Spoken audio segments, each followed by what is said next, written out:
Terima kasih pimpinan, kawan-kawan anggota, mitra, KPU Bawaslu, Ketua maupun Komisioner dan DKPP, dan seluruh jajaran. Melanjutkan apa yang disampaikan Pak Gaus tadi, di konsinyering kemarin saya pertegas kembali ini. Dan hari ini masih muncul kata bersedia. Bahasa bersedia ini saya pun barangkali dipertegas saja, Mas Hasim. Bahwa wajib, kata wajib itu artinya kalau teman-teman di daerah maupun di daerah yang jadi anggota DPRD terpilih, anggota DPR RI terpilih dan DPD RI terpilih mau jadi bupati, wali kota atau gubernur, dia wajib mengundurkan diri dan tidak dilantik. Kalimat itu harus dipertegas supaya tidak ada lagi spekulasi. Orang terpilih coba-coba lagi jadi calon gubernur misalkan. Setelah dianggap mereka ini surveinya lemah, saya tidak bersedia lagi bos, tersandra lagi partai politik.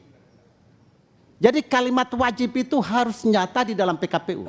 Jangan lagi ada bersedia. Bersedia itu kan bisa tidak bersedia. Pada saat tidak bersedia bisa mengatakan PKPU mau diuji lagi di Mahkamah Konstitusi, mau diuji lagi di lembaga peradilan, sehingga tersandera lagi partai politik. Jadi bahasa wajib ini harus ditekankan di dalam PKPU. Yang kedua, berkaitan dengan kualitas pilkada nanti. Walaupun ini PKPU kita bicara tentang pendaftaran dulu dan seterusnya, tapi ini rentetan yang harus mulai dipikirkan sekarang oleh KPU, Bawaslu maupun DKPP. Bahasa kualitas pemilu ini kan pertama begini, tidakkah kita pikir money politik dilegalkan aja di PKPU dengan batasan tertentu? Karena money politik ini keniscayaan ini. Kita juga tidak money politik, tidak ada yang pilih. Tidak ada yang pilih di masyarakat. Atmosfernya beda. Jadi kalau PKPU ini istilah money politik dengan cost politik ini coba dipertegas. Dan bahasanya dilegalkan saja, batas berapa. Sehingga Bawaslu juga tahu bahwa kalau money politik batas ini ya harus disemprit. Sebab kalau barang ini tidak dilegalkan kita kuncing-kuncingan terus. Yang akan pemenang nanti ke depan adalah para saudagar. Jadi pertarungan para saudagar. Bukan lagi pertarungan para negarawan, para politisi dan negarawan, tapi pertarungan para saudagar. Karena tidak punya uang pasti tidak menang. Rakyat tidak akan memilih karena ini atmosfer, kondisi ekosistem masyarakat. Jadi sebaiknya kita legalkan saja dengan batasan tertentu. Kita legalkan misalkan maksimum 20.000 atau 50.000 atau 1 juta atau 5 juta. Karena ini permainan semain di situ kalau bisa tindak sebenarnya di lapangan. Oleh karena itu maka dilegalkan saja barang ini lewat PKPU pada batasan tertentu. Yang kedua, berkaitan dengan ini maka Mas Hasim, Pak Bagja dan Pak Ketua DKPP, nampaknya bahwa sosialisasi edukasi pemilih ini teramat penting sekarang ini, mulai dari sekarang. Saya lihat apakah ini sosialisasi teman-teman DPR RI di daerah, kaitannya dengan pilkada ini segera dilaksanakan kembali. Karena kalau itu tidak beri edukasi masyarakat, saya pikir ini kualitas pemilu kita ke depan mungkin terganggu. Saya kira itu, pimpinan. Terima kasih. Assalamualaikum warahmatullahi wabarakatuh. Assalamualaikum.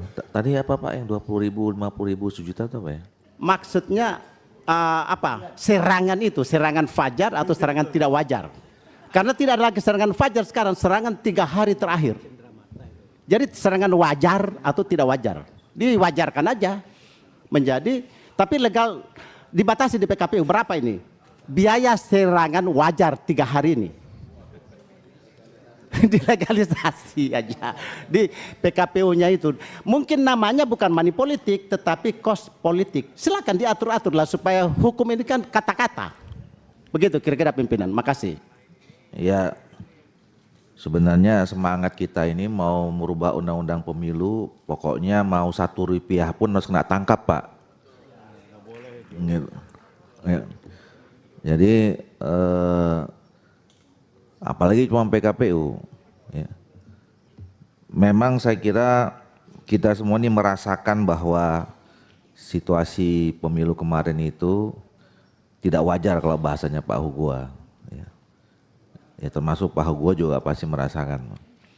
Nah oleh karena itu caranya kita harus memperbaiki, membuat aturan yang lebih kuat, lebih keras, lebih detail, ya supaya itu tidak terjadi, kira-kira gitu.